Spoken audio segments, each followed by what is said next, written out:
Solidarietà Veneto è ente accreditato nell'ambito di Veneto Welfare e ha come ruolo quello di prestare attenzione al tema della previdenza complementare. È il fondo pensione più diffuso nella nostra regione e nell'ambito delle iniziative di Veneto Welfare è dedicato in questi anni soprattutto a estendere la partecipazione alla previdenza complementare da parte dei giovani e da parte dei lavoratori che operano nelle piccolissime imprese dove i tassi di adesione sono più limitati.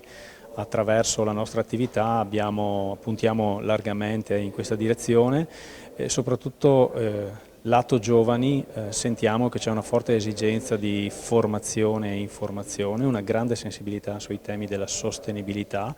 e il desiderio di ricreare un concetto di risparmio che punta all'obiettivo, quindi un progetto per la futura pensione, anziché una futura pensione fondata soltanto da un diritto messo ahimè in difficoltà da una demografia asfittica. In questi giorni, tra l'altro, nell'ambito del Veneto Welfare Day, Solidarietà Veneto, in coerenza un po' con questa linea, ha attivato straordinariamente